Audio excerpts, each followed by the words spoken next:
Assalamu alaikum wa rahmatullah, everyone. To all of our audience members, Bismillah ar-Rahman ar-Rahim. Welcome to Sound Vision's Islaminar, Going Digital in a Locked Down World for Community Organizations, Masjids, and Imams. Sound Vision has been bringing leading quality content for almost 3 decades to the North American Muslims and is a pioneer in personal and professional development content and trainings. For Adam's World videos, to Muslim Fest, to Radio Islam, to Islaminars, to Justice for All. In these uncertain times, when we are housebound, we cannot stop learning nor moving forward, and Sound Vision's team has been working long, hard hours to provide unique virtual programs. I am Sadiq bin Abdullah, your moderator for this webinar.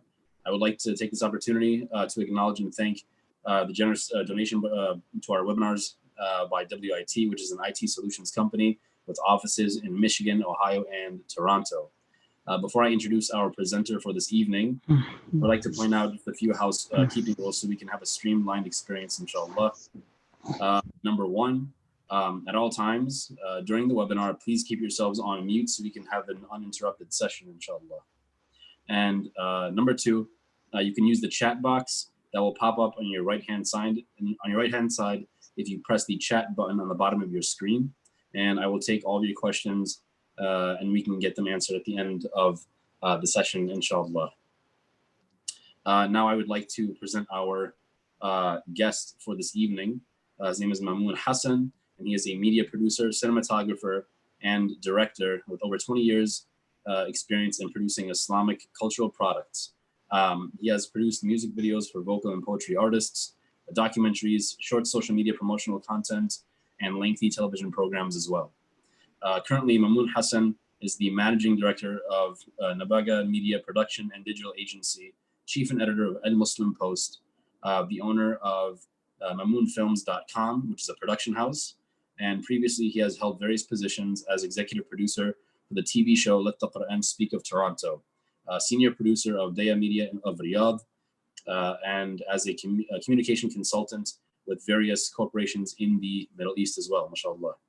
Mamoun Hassan is also traditionally trained in the Islamic sciences and has served as an imam, speaker, and khatib in various GTA and Niagara mosques, and is an associate chaplain at Brock University Life and Faith Center.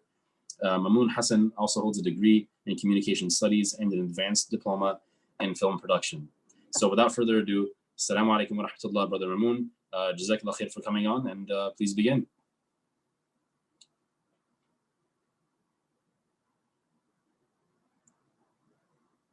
And if you, Assalamu alaikum wa rahmatullahi wa barakatuh. I hope everyone can hear me here. Yes, I can hear you now. Alhamdulillah. Very good, inshallah. Barakallah fikum. طيب, alhamdulillah, rabbil alamin, sallallahu wa sallam wa barik ala sayyidina Muhammadin wa ala alihi wa sahbihi ajma'in. Rabbi shrah li sadri wa yassir li amri wa hlul 'uqdatan min lisani yafqahu qawli. So first of all, I actually want to begin by thanking Sound Vision. I think this is a absolutely amazing. First of all, I love the cool idea of Islaminars. I think it's a very beautiful branding, alhamdulillah, rabbil alamin, and also the benefit of it. I've always thought that the whole idea of being able to serve the community, but not only through the mosque, was something that was quite special and something that needed someone to actually focus on for quite some time. I think without any further ado, I should probably begin.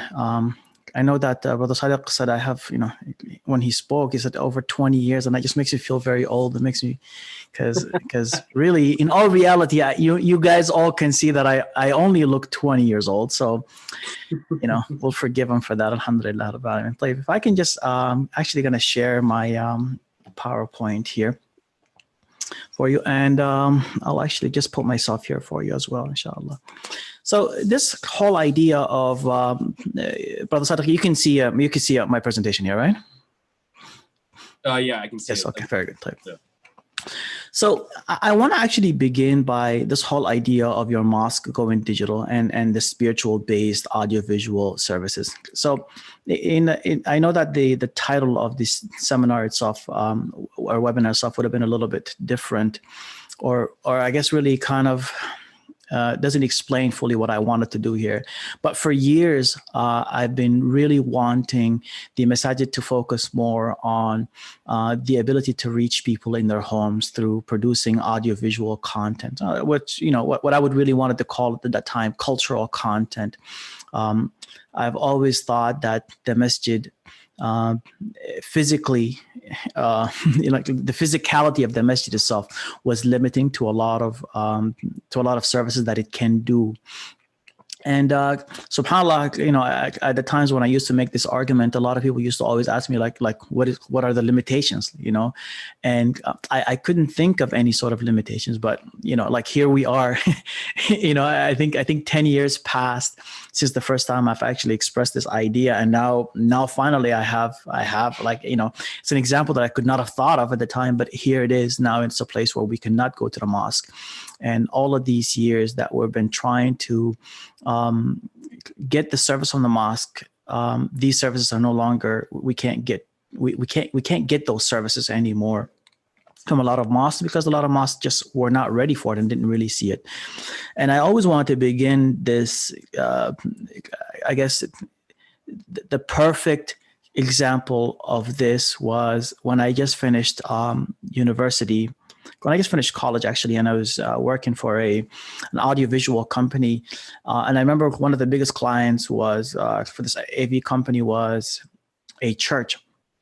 And it wasn't like a mega church. It wasn't like those crazy like churches that you see with huge numbers of people. I think it was, I think the pastor was saying that there was about 300 to 400 people that were a part of the church itself. But what was really unique to me was that this man was spending so much of the actual income itself, of the actual church itself, on the audio-visual setup for his church. And I used to always talk to him, and he was a man, he was from Jamaica. He used to always tell me that they spend a third of the income of the actual church itself on the audiovisual needs. So a third of how much money they actually make. And at that time, I think he was talking about $1 million that they would spend on the actual audiovisual department. He used to call it the department, the video department. So that would include like the equipments, the cameras, and also the salaries for, at that time, he used to have 4 people who were working in this department. And that was like something that was so crucial for him, so important for him, that he just wouldn't deviate from it at all, right? And we see this from a long time.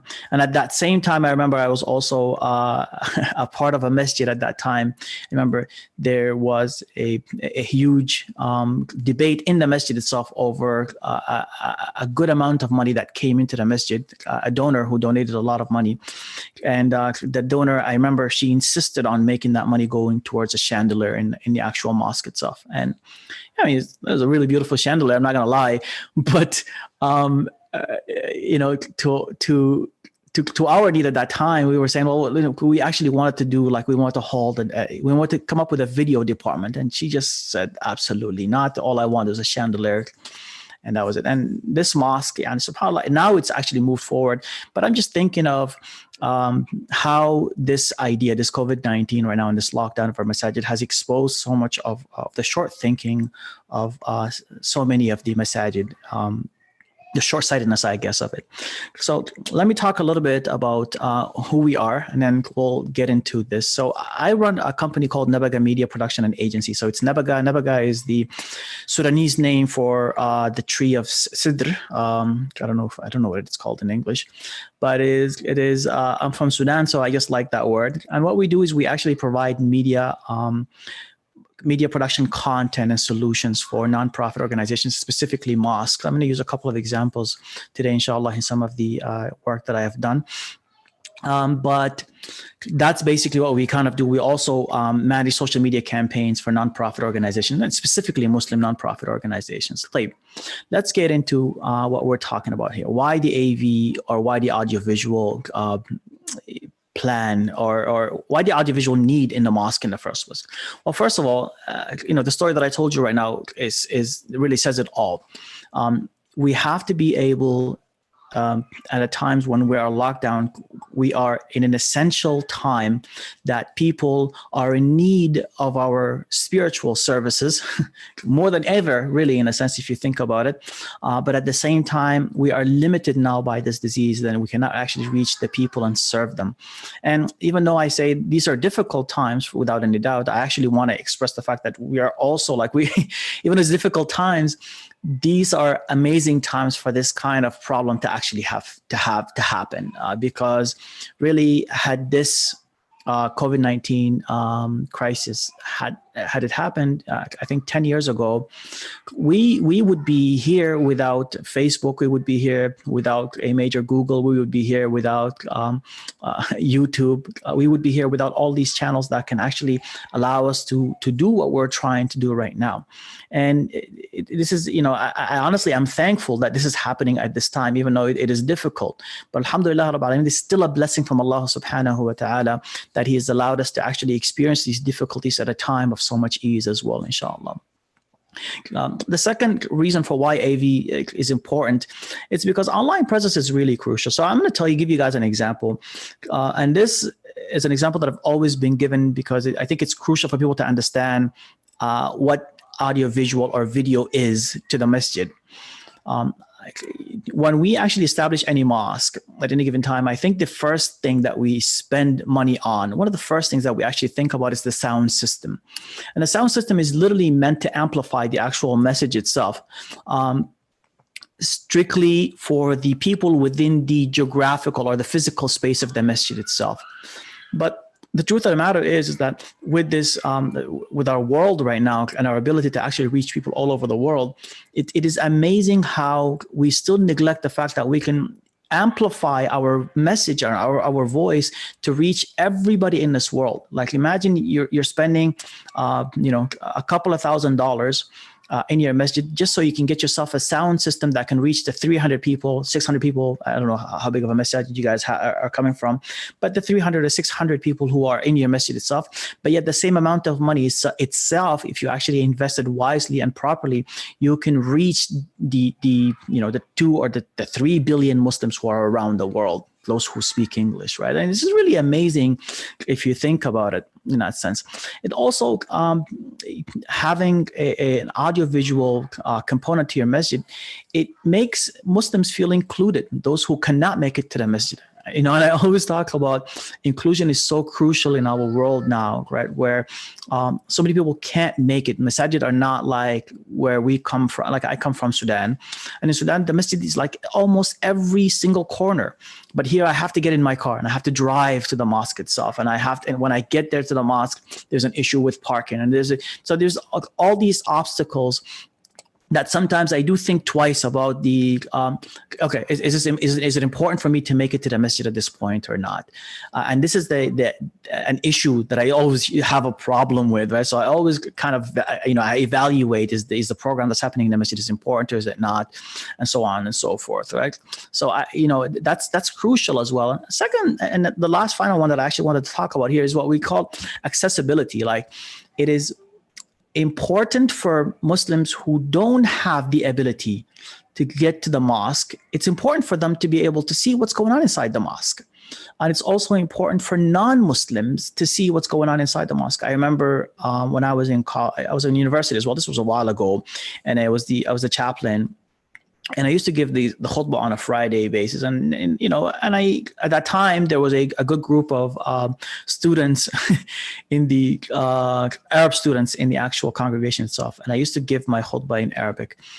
And then one of the professors, she was a white professor, she came up after and she said, when you guys speak Arabic for so much of a time, it comes across as if you guys are hiding something. And this, by the way, this was a little post September 11. It just shows you how old I am, right? And it made me think about it because at that time, really, masajid weren't open for everyone. Like this whole idea of open mosque and this whole idea of open houses and stuff like this came recently. And to me, it's important for people to see what's going on inside of our masjids because that's just the kind of the form of the da'wah that we're in. We're not just meant to only serve the Muslim community, but we are also meant to call non-Muslims to Islam. This is crucial for me, to actually get it. And the truth of the matter is the vast majority of non-Muslims don't go to the mosque. They just won't. So how do we get them to reach this message? I mean, we would spend hundreds and thousands of dollars sometimes on making pamphlets and mailing it out and all these stuff to non-Muslims so that we can just give them some sort of information, but yet we don't I guess we don't really, in a sense, spend the kind of the money that we have on audiovisual and so on and so forth. Okay. So now let's talk about video itself, and I'm going to tell you my plan here in this, and then you can actually help me out, Sadiq, if this is the case or not.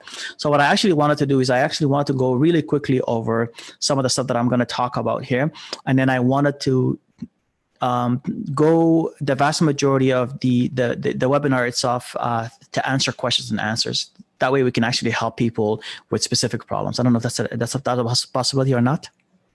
Yeah, something that we should do. Yeah, that's something that we should just be nicer, because I don't really know what people's needs are at this moment. I don't know their level of knowledge either, and how much of a setup they actually have. So we'll talk about this, and then we'll get questions and answers, I think. Yeah, sure, absolutely. Okay, very good, inshallah, very good. Like video production. So one of the coolest things about video productions is that it is a procedure that is well established. So like we're not the first ones as Muslims to actually start to establish video production within our mosques. This is something that it's known. So we're not really kind of reinventing the wheel. We know of mosques and synagogues and other organizations that have started this before, and this is it's an easy way to do it. But it's the quality that actually is problematic for us. Like I see a lot of setups, and I'm going to give you some examples of some of my good friends, imams, who when I see the way that they're setting up their teaching ways, I always say to them, well, you've created so much work for you because you just didn't know what the right thing to do is. And that's kind of, I guess, really what we wanted to talk about here. Like audiovisual, what are we talking about here? So I honestly personally think that the Masjids should be involved in short videos, creation of short videos. I think the Masjids should be also producing long lectures. And these are two different types of setups. But at the same time, there's this huge market out there right now. We're talking about it called podcasts. and also what we have just come to understand of right now, actually, as a whole, as a community, which is what we call live streams. And these are all video productions, but they require some sort of technical needs that we're going to talk about. Technical needs that include the production of the picture, the actual video itself, technical needs that include the quality of the sound, and technical needs, and this is also to do with the picture itself, but the actual lighting of the system that we're actually, of the image that we're actually having. So let's talk about the cameras. Types of cameras. What kind of camera should you have to, I guess, to run a mosque video? Okay, the first ones that are big deal, and they made a big deal, which is these DSLR types of cameras. So DSLR cameras are new cameras. They're not new, but they're like newer to the market itself. They're really high quality picture cameras. Actually, they weren't video cameras. I'm actually going to show you something that I have here, and I don't know if you can see this, but it's like one of my oldest DSLR camera. It's a big camera. It's a Canon. It is really, really old, but it still has probably one of the top quality of images that you can find. When it came out, this is the same camera, for instance, that they shot. They used to shoot movies on. For instance, they shot TV show on it. For instance, not the same kind of lenses, but the same cameras are the same processor itself. This camera is quite cheap. Like right now, you can find one of these cameras here for about $1,000, for about $1,200. But it's probably the highest quality that you can find in terms of what we have. This is a DSLR camera. Like other type of cameras, what we call the camcorders. And the camcorders is just I think everybody knows what a camcorder is. Those cameras that flip open with the side. And those can also come as consumer and so on, right? And then the last one that we're talking about here, we're talking about webcams. And I just want to talk about the pros and cons of these cameras so you can understand what kind of camera you yourself can actually have. DSLRs, we said great. It creates great imagery, but the truth of the matter is it is a bit complex to use. And at the same time, it's not meant for video. So it won't capture video and audio for you in the way that you actually want it to do. It's actually meant for photography, but people start to actually kind of just use it for video. Like the second one is these camcorders, and camcorders were meant for video, but they're consumer based, many of them, and those that are not consumer based, they're really quite expensive. So it's not easy for you to find like a good quality camera in terms of the image quality itself. That's less than a couple of $1,000s, and sometimes for a small masjid, that's a lot of money that, you know, if you want to get that quality, right? Webcams, those cams that you just attach on your computer. The pros is the fact that you can like connect up to your computer right away. You can actually start speaking to people and to connect with them. The cons of it is that they're really terrible in terms of the quality. They're very small sensors, so they don't produce the best quality, and they need a lot of light in order for them to produce any sort of decent quality. Action cams is these smaller little cameras that everybody's now buying, like the Hero cameras, and DJI, I think, just came out with a smaller one. They're good cameras, and people, I see them, they're using it all the time, but they also don't capture very good quality audio either. What types of audio can we start with? So, you know, microphones are the thing that every single mosque knows about because we always buy those. And I think we know the importance of them because even just openly, right, without proper audio, nothing comes, nothing comes with good quality. And video is exactly the same thing. I see a lot of productions that a masajid do, for instance, where they actually put the camera far away and they speak into the camera, but then you can see the image is really good, or I can see it as a video professional. But then the moment I hear the person speak, and I start to realize right away that this is just terrible, and I just won't. I won't last in watching it. And this is one of the things that I always tell people: if you're going to create yourself some sort of media department, you have to focus on audio. There's just no way around it. People will always forgive you if you have terrible video, but they will not be forgiving if you have terrible audio. And you know, types of microphones that we have is like, we have like a lav mic, also like that, the lapel mics, and these are, I'm going to actually just show you as well. Let me switch to, I just want to show you what we're talking about here so we can maybe ask. So this is like a Sennheiser, which is like a medium size type of, this is where it is here, right? And it's just those mics and it just clips onto your actual chest here. It's nice and close to the speaker's mouth, so it picks up quality audio. The second type, I would say, is the shotgun mics. This is a shotgun mic, for instance, the one that I'm actually using here. I hope it's not making noise for you. But it's directional. It picks only what's in front of it. If I was to speak to the side of it this way, for instance, it doesn't pick up good audio, but here it picks up good audio. Then you also have like what's on camera microphones, and on camera microphones, just like I said, just how I explained to you in the first example, it's just not good quality, because what you want to do in order for you to have good quality is always have the microphone close to you. So as we said, like the lav, for instance, it's sitting right on the person's shirt, so it's getting picked up right here. The shotgun mic, it's pointing right at somebody's face, and it's picking up in a very long directional way to pick up.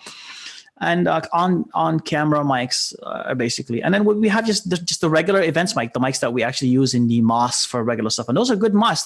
Those are good mics that you can also use, but they do require certain type of mounting, and they do require a specific type of way to set up. And you can choose any one of those. Like I always say to people, you don't have to go for the expensive Sennheiser mics, or you don't have to go for the expensive shotgun mics. Like this is a shotgun mic, for instance. It's only about $100. Not very expensive, but I'm going to show you another one, for instance, that is quite expensive, but it does a good job as well, right? And here, actually, let me just see if I can get my gear out here. And let me just make my image a little bigger here so you can actually see. So this is a shotgun mic. It's a Rode mic. This is the MTG2.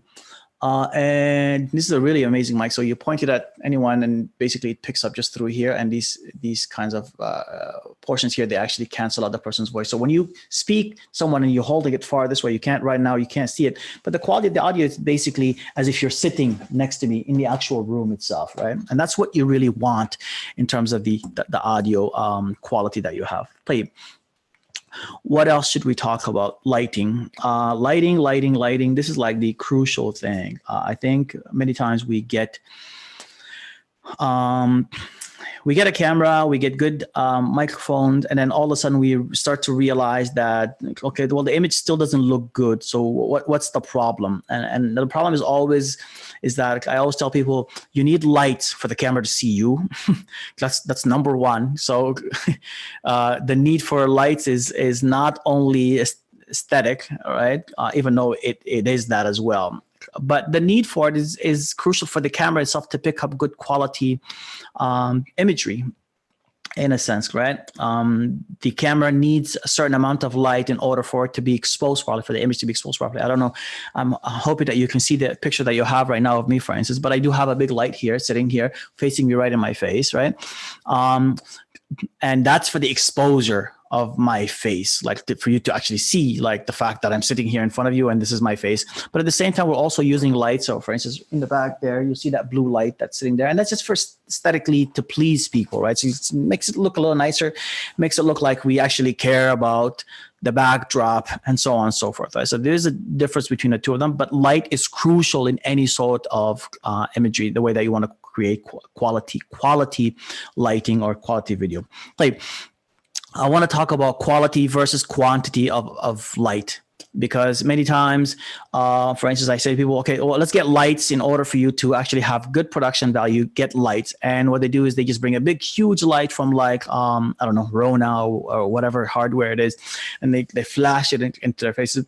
And I say, yes, you've got a lot of light, but the quality of that light is not the same. So you don't always need a lot of light, but you need good quality light. And a good quality light, I call this like what soft light, a light that comes from a big, huge light source that gives you always a soft light. I wish I can actually turn the camera on so you can see the kind of light that I have. But I have like this big light that's sitting here, and it's flashing through a white diffuser, which is basically diffusing, and it's just making the light itself big, right? And that's what happens. Yeah. Just a quick question. Is the light that you have in your room the same one that was in the image that you showed in the slide? Which one did I show? Let me see here. Is it this one here? Yeah, like those. No, so it's not the same one as those. These ones here are like they're just, I guess they're just bulbs. They have bulbs inside of them, right? Like you see that in here. This one that I have is an LED light, but they do the same thing, right? Because this is basically what we're trying to do here. So we're trying to make these small lights into something bigger, right? By putting this big diffuser in front of it here. Yeah. You see what I'm saying? This diffuser basically, it kind of just makes the light softer, so the shadows are not falling really harsh on your nose and stuff like that. And when we're talking about these things, people always think that we're trying to, it's for beautification. It's not really for beautification. It is, but the truth of the matter is, ugly lighting is distracting from the message. Do you see what I'm saying? It's not just, it's not just the idea. Like if you have a person, and I always say, like, the cameras could be sitting here and your speaker could be here, and then the light would be so harsh that it's leaving like a big shadow on his nose, and it's making his nose, for instance, 3 times the size that it actually looks. It becomes distracting. Like no one is going to listen to what he's going to be saying. And this happens all the time when my kids watch videos with bad lighting. I say, oh, Baba, like, look at how he looks. Oh, Baba, look at and all of a sudden I start to realize that, there's a distraction from the message here. So what we're trying to do is, we're not trying to create something that's so beautiful to the point where we're like, wow, this is like Oscar-winning cinematography. But what we're trying to do is just eliminate distractions and also make the look pleasing so people can watch you for a little bit longer, right? That's kind of the idea that we have here, okay? So light, quality versus the quantity. So soft versus the actual harsh light. And then the color balance. You want light that is professional, because you want it to look, you want to give your skin the right look. You don't want to look sick. You don't want to look have yellow skin tone or bluish skin tone, and so on and so forth. This is what I see in a lot of people, where they just point the light itself and they just point it towards someone else.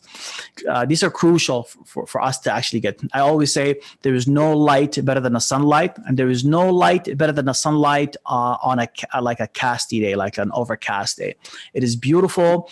Go outside and shoot with your phone on a day that's overcast, and just with your terrible front-facing camera on your phone, you'll start to realize, oh, this looks beautiful, because the light is coming from a big source, which is the sun, but it's also larger. I mean, relatively to you, right? Because it's hitting all these clouds, and the clouds are also making it spread, and it's coming really nice and soft over your face, right? Is there any questions? Can I ask, or can I wait for any questions here at this time here, or should we go? We did have one question come in. Yeah, go ahead.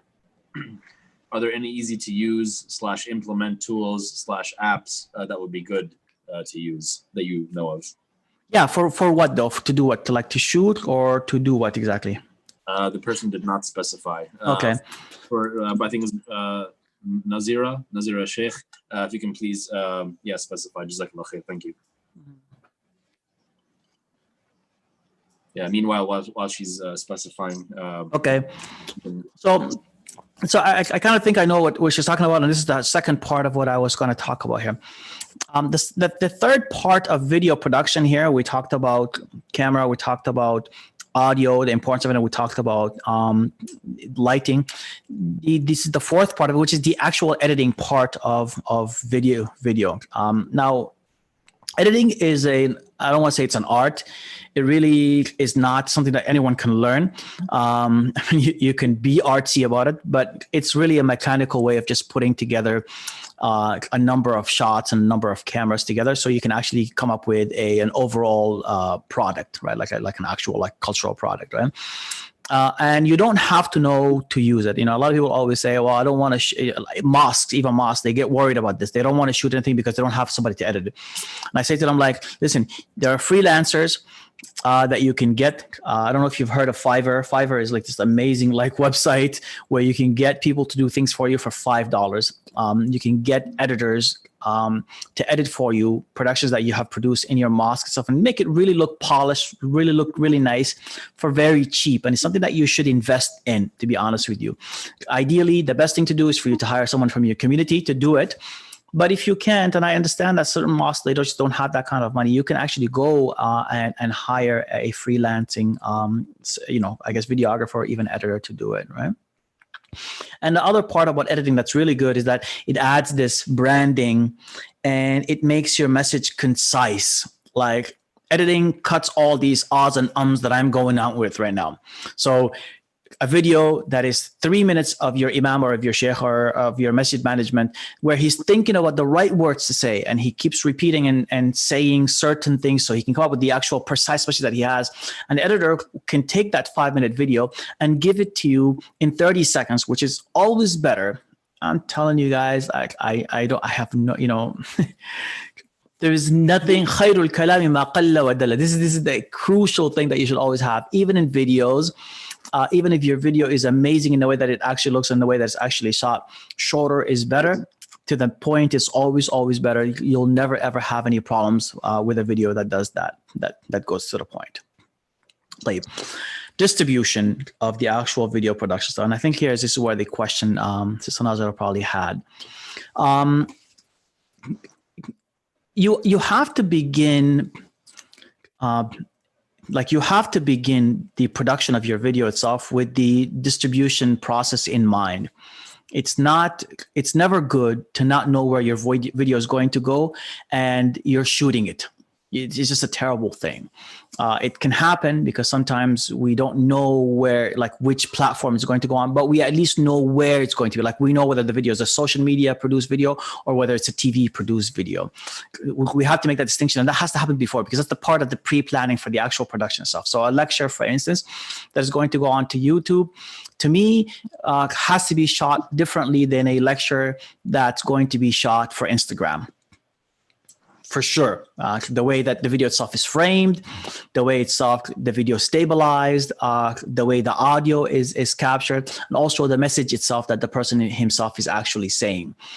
They're completely two different platforms, and they're actually aimed towards different people, right? I'll talk about this a little bit, I guess, right? But let's go back to this whole idea of distribution. Streaming versus posting. Are you going to stream this video, or are you going to post it? Is it going to be a short video? Is it a long video? Is it interactive, where you want people to speak back and forth to you? Is it one way? Is it formal? Is it informal? And these are the kind of things that you have to think about when you're actually producing the content itself. Very good. So let's talk about, oops, I did this a little too much here, went too fast. Output in mind, we said platforms have specific uses and target markets. Facebook, I don't know how I can say this to you, but if you think Facebook, like if you think you're hip because you're in Facebook, you're old now. This is the way that it is. I remember when I joined Facebook, it was the beginning of times. I was fresh when I was young. And now my daughter, who's 12 years old, for instance, tells me that nobody watches Facebook anymore. And I'm like, what? Facebook is the coolest thing. Well, no, Baba, you're just old. And that's how that's how times come about. And now I know exactly how my parents used to feel when I used to say that to them, right? Instagram is where it's at for younger youth, I guess. Twitter, it holds more of, even though that's not always true, but Twitter likes to think it's hosting intellectual debates and talks. And YouTube is basically for posting longer videos, right? And highly produced videos now. I mean, before, when YouTube actually started out, it was meant for amateur production, right? But now, TV shows actually have YouTube channels, and those YouTube channels are huge in terms of the number of stuff. And all of this is a part of I guess, really the fall of the normal television, right? Like, that's no longer the case. I know in the Muslim community that's not the case yet, but overall, television is no longer the trend. It's going downhill, and it's losing a lot, even though it's still king, by the way. So television is still king, but it is going downhill. Okay. Platforms, when it comes to postings and stuff like that, they're really cool because you can actually choose and select what time you want to schedule a post to come out. And this is really important because if you're a mosque, for instance, and you want to have like you want, that your congregants, for instance, go to work in the morning time, they commute in the morning time, then you can post certain things for them to actually watch in their commute in the morning time. So these are the things that in the morning time, so that Adhkar al-Sabah, Quranic recitations in the morning time, all these kinds of things that would go in these times, right? And then that they get a break at 12 o'clock. So you're delivering what they actually need at specific times that that they themselves are going to be available. And nowadays, like YouTube, Twitter, Instagram, Facebook, they actually are able to give you analytics on when your congregants, people who, your followers, when are they watching your stuff? When are they looking for you? And so on and so forth. And you can use software. There's this Hootsuite, for instance. I think it's one of the most famous ones. But we actually, at Nabaga Media and Production and Agency, we have our own Nabaga Suite, which is also shameless plug, but it is cheaper than Hootsuite, and it's better than Hootsuite. And it's actually the way that we were working on it actually works better for a lot of for Muslims, really, in a sense, because it has, I'll talk to people more about this if they actually are interested in this, but I don't want to make this into a plugin for our services. Brother Mamoun, I believe Nazira typed in her question. She specified, she said, my husband and I operate a madrasa, Toronto Hifd Academy, and Ismail would like to create short 2 to 3 minute daily audio/video with a summary of Taraweeh in English. He and his students will be leading Taraweeh in their homes, but he would like to continue the practice of doing these daily reminders. We both have iPhones, and my daughter DSLR camera that we can use. We would like to create the content in our home or at the madrasa unit. There's a good audio/background there. Yeah. Okay. So then it seems like she has all that she kind of needs anyways, right? In terms of the, I don't know. I didn't hear if she has any. Can I actually jump out and see her question? Would I be able to do that, you think? Yeah, I can hear. Okay. So, this is Sister Nazira Sheikh. I know her.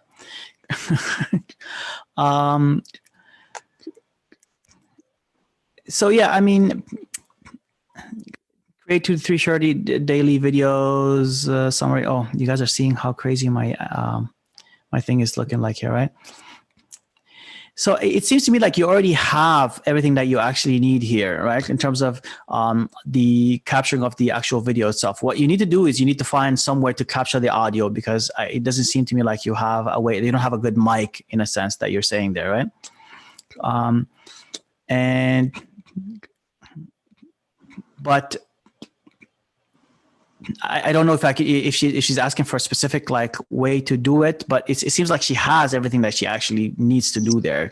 So if she's looking for a software to cut it, for instance, I can give her some options. We use Premiere, which is a software that really it's like leading software really when it comes to this kinds of stuff. Yeah, I think she was. You're looking for a software to edit? Is that what you're looking for, Nazira? Because we can use Premiere. If you have a Mac, for instance, you can use Final Cut Pro. That's a really easy one. There's iMovies. That's an easy one that actually I believe also comes free with Mac, right? Yeah, let me just finish this here, and I can probably get to answer the questions a bit more in details. Okay, so this setup here, I'm really sorry. I hope he's not watching, but it's one of my friends who this is the setup that he actually has here. And I didn't ask his permission to use it, so I hope he lets me. I hope he forgives me for using it. But this is actually a really cool setup.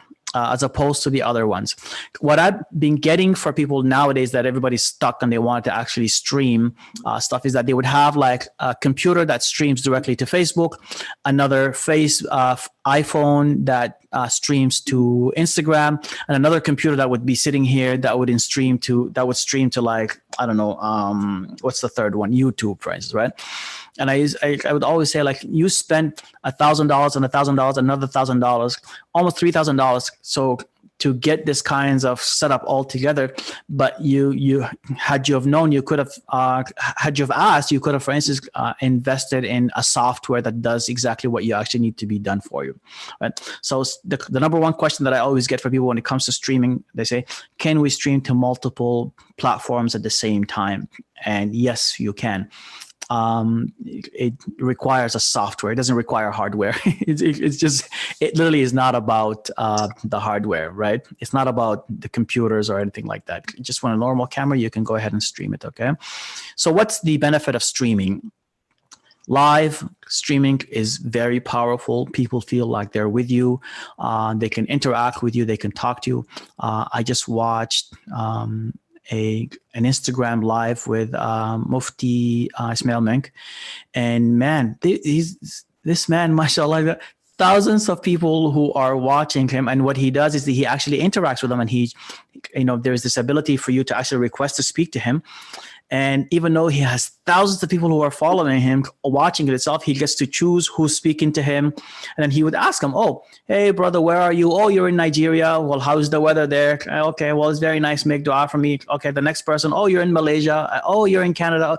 And it gives you this amazingness feeling that even though these mashayikh and these teachers and these people whom you trust really in a sense to guide your faith, they're giving you that time of the day, right? Like they like you and they want to be a part of your life and they're checking on you. Like now you can't visit people in their homes. And when I used to be an imam, that was my biggest issue, was the fact that I actually want to go visit people in their homes, but it's difficult. Like you don't have all the time in the world. But what happens when you actually go online and you can speak to each person one at a time. You have a congregation of thousands of people who can speak to you that way, right? But it does have limitations, right? So it can't look polished. Like you can't have like lower thirds. It doesn't look very pleasing all the time. The camera angle, you're holding the camera in front of you. Sometimes it's lower. Sometimes you're looking up and whatever. But that's a part of I think is the authenticity of it in itself, right? And the fact that people like that because it makes you look normal. It makes you look like, like you're connected to them really in a sense, right? Okay, so, and this is the part that I spoke about already. Are you able to go live on multiple platforms? Yes, but you have to understand the difference between the platforms in terms of who goes live where and when, and who and how do you go live on each one of these platforms. So Instagram, for instance, it's a mobile-based app. It's owned by Facebook. Facebook is adamant on the fact that they want it to stay that way. So they won't allow you to, there's workarounds, but it won't even allow you to actually post anything on Instagram unless you're actually doing it through your phone. You can browse, but you cannot post. You cannot make videos unless you're on Instagram. So how do you stream? And people always ask, how do they have these like nice polished, like TV style live streams on Instagram. It's easy. It's through a software that you actually have to pay for to do it, right?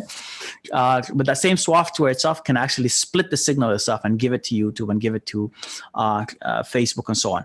But what you have to understand is that, for instance, there's a landscape in terms of the actual the way it is. For instance, Instagram is vertical versus the other one is horizontal, for instance, right? Like all the other big three, I call them, is horizontal in terms of the actual videos themselves that they actually have. I want to stop here because I do recognize the need, honestly, for questions and answers. And I did not want to spend as much time anyway speaking. And I can probably stay this way now. Yeah, there is another question that came in. Mm-hmm. Give me 1 second here. Yeah, it says Sheikh Mamoun. I know of Caster, C-A-S-T-R is how it's spelled. Yes. Which allows to stream using your own bandwidth. Mm-hmm. But are there any affordable softwares that stream to multiple platforms using their bandwidth? Yes. So there's something called iStream. It's called it's called Restream.io. So go to that. That's software that I personally use. It's really cool. It'll I think the free version allows you to go to stream to a personal page and to a YouTube page. But the paid version, so I think about $29 a month. Honestly, I think it's worth every single dollar. I think you even go with the $49 a month if you're a mosque, if you're an organization, and get the one that gives you the full ability to go ahead and restream it. And you can restream it to a huge number of platforms, right? And this is the actual one of the points that I actually want to make, and that I forgot. I think it's crucial now for us to kind of unite ourselves as mosques anyways, and to kind of work together anyways.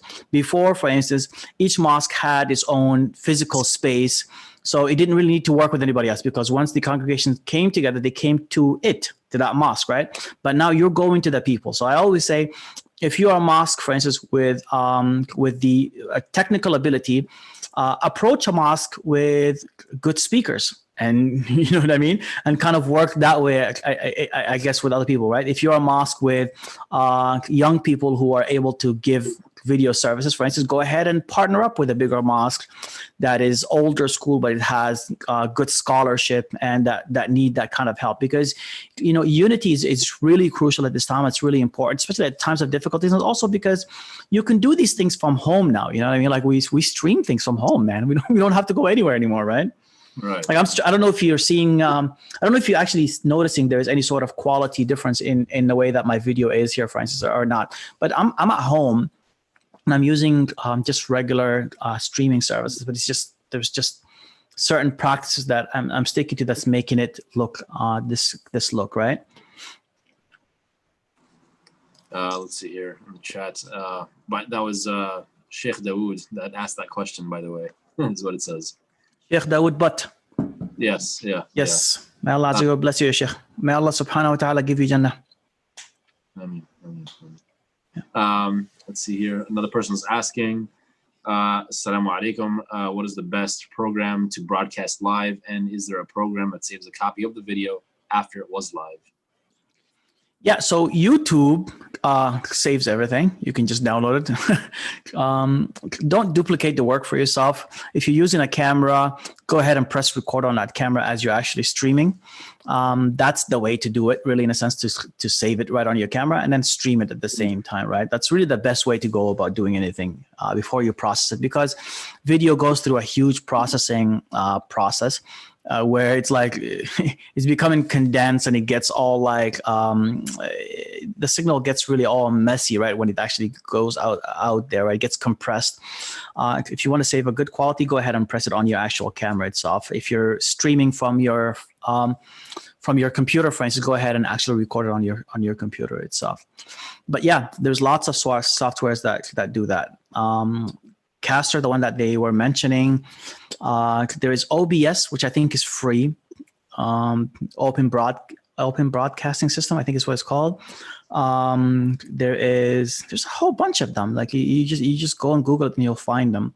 I always find that honestly, like paid ones are just a little better, because they always provide better feedback. Right? Like you just go and call them and complain like, this is not working well for me, and they go ahead and kind of like guide you through it, right? Yeah. Wirecast is one that I really Wirecast is one of the ones that I really love using, and that I've gotten really fond of the way that it does work.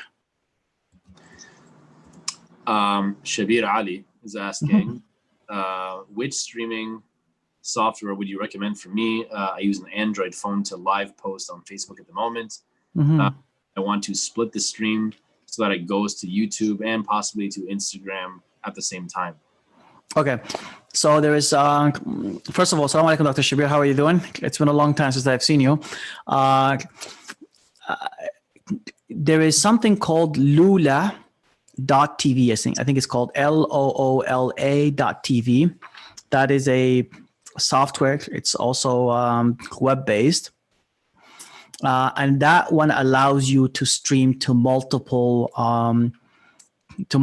outlets, and I think it's specifically made for Instagram, but it allows you to split the actual signal. So I think he's got it right here, because what he's trying to talk about basically is the fact that when you stream to multiple things, so one, it splits the actual channel stuff, and then the quality is terrible.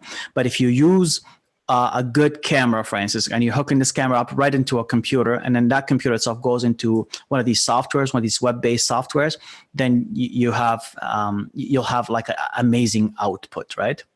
And also, like, Yeah. Let me see here. Yunus Al-Hatimi is asking, what kind of video are you using right now, and what is the cost, and is there a better quality than this? What kind of video am I using? I don't understand the question. Like, what kind of camera? I think that's probably what he intended. Okay, so I am using my personal use camera. Actually, I'm not using anything expensive. This is a Lumix GH5.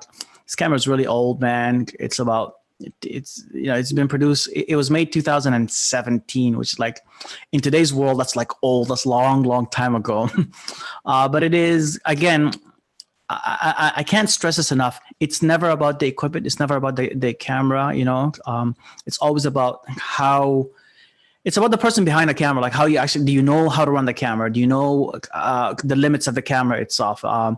Do you know the type of quality that the camera itself produces, and how do you produce it? Do you know the f-stop? Do you know the t-stop? Do you know the ISO levels, all these stuff that you need? And that's why I always say, sometimes I feel bad because I'm trying to teach you guys things that are really complicated, because I don't think everybody should know these things. But the truth of the matter is, now we're stuck, so we can't really hire people. So, to come. Ideally, really what you want to do is you want to hire a video department, people who know what they're doing, and they go ahead and they do this work for you while you actually go ahead and focus on the message.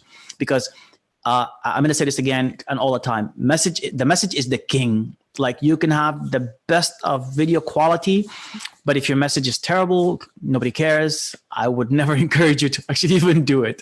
But you want to focus on your message. You as the imam, you as the speaker, you as the sheikh, you want to focus on your message, and you want to have somebody else focus on the quality of the product stuff that you're actually having out there. That's what you want to do. You can't do that because really, in social isolation, you can't work with people. Then I'm just trying to give you kind of the second best options that you actually have. And you don't need expensive cameras. I know the Logitech, for instance, they have these cameras, a couple of $100, which are absolutely sold out everywhere. I want to actually buy one just to show you guys what it looks like. And it's sold out everywhere because this is just the top, right? But you put that camera on top of your laptop, for instance, you hook it up to your laptop and you face a window. Like, I have a nice window here, for instance, during the daytime. And I put, like, I'm going to show you guys what I'm actually doing here. And then I have like this white, just like a sheet, I guess, really. Then I just put it on top of in front of the camera, the window itself, and immediately the light becomes really nice and soft on me in the morning time. So as soon as I face this way and I put the camera this way, even if it's a webcam, you have good quality lighting that's coming towards you. Yeah. Let's see here. We have another question coming in. Can you give an idea of good camera angles to use to keep things interesting? Any types of camera movements which will keep the look fresh? Yeah. I mean, ideally what you want to do is you want to have the camera just a little above people's eye levels. So you're not looking up at them. So like, I think the problem is sometimes when you have the camera looking up at you, when you have the phone, for instance, or you have the phone really close to you. So like you're filling up that, like when a phone, for instance, when it looks into you and you have it this close to your face because you're looking into it, it's just basically kind of looking right into your nose and up, and it's exaggerating the size of your nose. It's exaggerating. What you want to do is you want to have the camera far enough where it zooms in so you look proportioned. Like it's basically kind of what you really want to do. You want to look normal. And I always say pleasing to people is basically what I call not distracting. That's what pleasing is, right? And then, movement has to have a reason. I mean, I remember when I used to go to film school, we used to have a professor who used to always say, if you're just moving that camera for no reason, it's just nonsense. But that's in films, right? But now, for instance, the movement, even when you're shooting anything, if there is no reason for the actual movement itself, like the movement itself should be, for instance, you want to show that the set is in a mosque, is in a masjid, for instance, that you actually have a camera that actually moves from right to the left and so on, right? And there's a couple of options that you can get. There is these motorized slides that slide back and forth. There's the one-man crew. I wish I have mine so I can show you, but that's like a really cool thing. It has like a little curve, so it actually never loses focus over you, and it just moves back and forth, and it keeps it nice and interesting, right? That's cool for interviews and stuff like that. You don't want to look up at anybody, and you don't want to look down at anybody. That's really the only thing that I have in terms of the actual angles. You can get creative, but creativity also has, like, as long as there is some sort of reason for you doing it, and creativity has no laws, man. You do what you want. You do what you want. I always say, do what you want until people tell you they don't like it, then try something else. Yeah. Let me see here. Sheikh Dawood Butt is asking again. So if we want to stream on YouTube, Facebook, and Instagram, we would still need 2 devices regardless of using a paid software? No, you would need only one camera, and that camera would be hooked up to your streaming device, which is your laptop or your computer. That camera itself can be your actual laptop itself. And then you go into, I think I told him to go to Restream. So Restream basically creates this, it duplicates it for you. I don't know if I can actually open up what Restream is doing here for me. And maybe I can actually show you guys what it looks like. I actually think I can. So let me go here and I'll show you guys. So Restream.io, yeah. And it's really the coolest thing that you can think of. Let me just move this out of the way here, right? But it's just basically, you can restream anything. So Sheikh Dawood, once you actually have a way like to get the signal stuff into the actual computer itself, right? So this is the picture, really explains it perfectly, right? And it's really crazy. Let me actually log in here so I can show you, because it's got like huge, crazy number of things that you can stream to. So it multi-streams. It also schedules stuff for you. So you can actually record something and tell it, listen, schedule this for us at a certain time, or stream this for us at a certain time. I actually want to see how I can get into my account here. Oh, here's my account. There's the account that we have here, for instance. It is for the Islamic School of Toronto, because that's my biggest client. But basically, here's how we can actually stream to YouTube, to Periscope, which is basically Twitter, and also to Facebook, right? And then I have this one here that goes to Lula, which is basically our Instagram as well. I don't stream to all of those, but I can stream to all those four right away. At the moment I hit go ahead, right? It comes. And the signal here would just come from the webcam, like whatever webcam that you're actually seeing here. I hope that answers the question. So, I mean, yeah. Does that answer your question, Sheikh Dawood? I hope so. Yeah, he says yes. Yes. Yes. Okay. Next. I think that is actually all the questions that we have. Okay, very good, inshallah. Jazakallah khair, barakallah feek. Feeka barak. We really appreciate you taking the time to come on today and explain all this technical stuff to the rest of us. No. And I actually, if you don't mind, I just want to show some things that I have here, because so we can talk about the quality. And I don't know how many people that they actually have. So one of the reasons why I actually decided to do this, and I approached Brother Taha here about this, is because the first week after the lockdown, this was the first Friday talk with Sheikh Abdullah Hakim Quick that we had. And this was live streamed, right? And then someone says like this is like, how did you live stream this, you know? And this was like the second time, because the way that it actually looked, no one believed that it was streamed. But you just look at it and you just immediately realize that there's not much. It's just proper lighting on his face, right? Like a little bit of backdrop lighting, right, for aesthetic, right?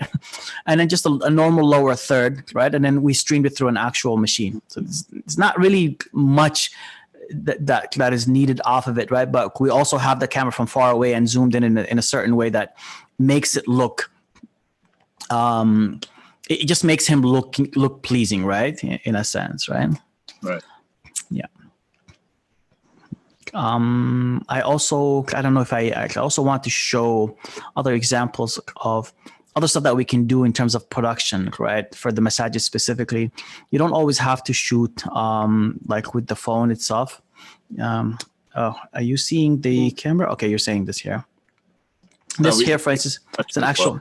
Yeah, this here is an actual program that we have where there's just like basically very plain. It's just literally a gray piece of paper that we have, for instance, where the sheikh is actually just speaking right into the camera. But again, proper exposure on the sheikh's face, right? It speaks like so much about how pleasing it is, right? You're giving him light in his face and also giving him a backlight to kind of like just separate him from the backdrop a little bit, right? It's really like really simple things that I think just make things really, really cool, right? This here is a program that we have with Sheikh, and this is a conversation based kind of, right? Where we just talk about the hadith, but it's just basically you're sitting down and, you know, and in it, this is the kind of angles that you actually have for whomever was asking about the angles. And it's just to show you, I guess, really who's he talking to and what's happening in this conversation, right? And that's really it. I mean, if anybody really honestly wants to, needs more help in terms of finding out how to go about doing any of these, I'll be more than happy to actually get into it, inshallah, with them. We did get another question. Okay, let me see here. We got like, I think 2 or 3 other questions. Dr. Shabir Ali is asking, how about Zoom meetings if I want to do the debates and stream it? Yeah, so Zoom is really cool. Again, Zoom is just the software itself, so it won't up your quality of your image if you don't have the proper camera to do it, right? Like that's the whole thing. Like what you capture itself is really crucial. I mean, Dr. Shabir shouldn't have any problems because he has, I think, the equipment to go ahead and to hook up right into his. But then Zoom is basically the software itself that streams it over to you. So this here, for instance, this was streamed through, it wasn't streamed through Zoom, but it was passed on through Zoom. I can't really show it here because I don't know where it is, but it's really good quality. So, you know, all the stuff that we do right now live, for instance, you can stream it through Zoom, and Zoom itself, basically you can point it towards Restream, and Restream, the same software that Sheikh Dawood asked about, and that Restream itself goes ahead and splits it for you. It takes a signal to YouTube, it takes a signal to Twitter, it takes a signal to whatever you actually want it to go to, right? And there's by the way, streaming services. We're only talking about the 4 because those are the big 4, but there's like hundreds of them. Yeah. We got another question for that. What are the tools that you use to get the lower third info? Anything to put nice text on the screen for recorded videos?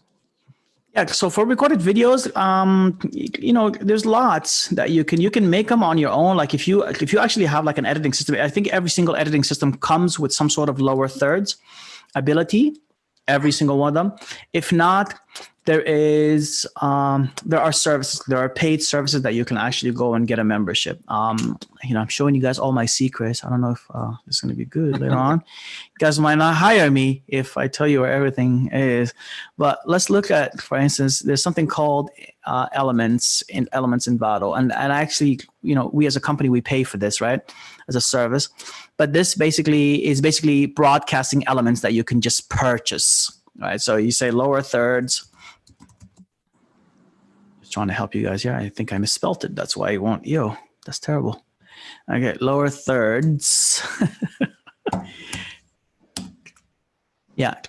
And you see as video templates here, it'll show you all the lower thirds that you can get. Right. So this here, for instance, is a package that gives you this many lower thirds and this many lower thirds, and you just kind of look for it, or you can make them, but I know who I'm speaking to. So we're not really speaking to like broadcasting experts, and even broadcasting experts, they actually just buy these lower thirds because it just costs a lot less.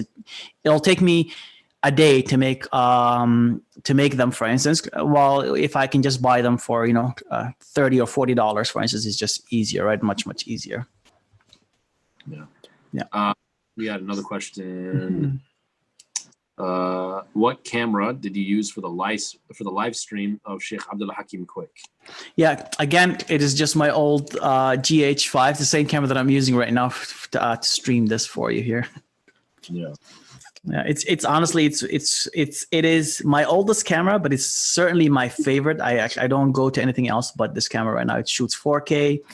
I haven't shot 4K with it yet in anything. Like you don't stream with live with 4K. That's just crazy talk.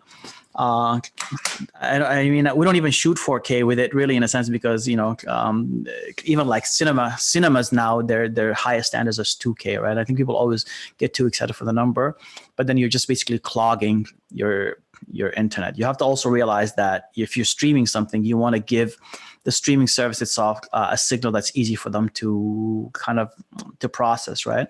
And just 1080 is more than sufficient. Yeah, and I think that's it as far as questions go. Once again, just barakallah feek. Thank you. Allah yahfadak. May Allah bless you, inshallah. It's incredibly informative, very beneficial. Alhamdulillah. Allah yahfadak, ya Rabb. Again, thank you so much for all of the audience members for tuning in. Thank you so much. I just have a couple of announcements real quick before everybody go. We do have upcoming webinars, our Friday khutbahs, the virtual khutbahs, coming up after tomorrow. The first one is at 1 p.m. Eastern, given by Brother Taha Ghayur, Vice President of Sound Vision. And that will be, at 1 p.m. Eastern. That's 1 p.m. Eastern, 12 p.m. Central, 10 a.m. Pacific. Second one will be by the President of Sound Vision, Imam Abdul Malik Mujahid, at 1 p.m. Central Time. Again, that's 1 p.m. Central Time, 2 p.m. Eastern, 11 a.m. Pacific. And the third one is at 1 p.m. Pacific by Dr. Ahmed Murad. Once again, that's 1 p.m. Pacific Time, 4 p.m. Eastern, and 3 p.m. Central Time. Jazakumullah khairan once again, everyone. Barakallahu feekum, and thank you so much once again, Brother Mamoun, as well. Barakallahu feek. Allah yahfadak. Thank you so much for tuning in, everybody, and assalamu alaikum wa rahmatullahi wa barakatuh. Alaikum assalam wa rahmatullah.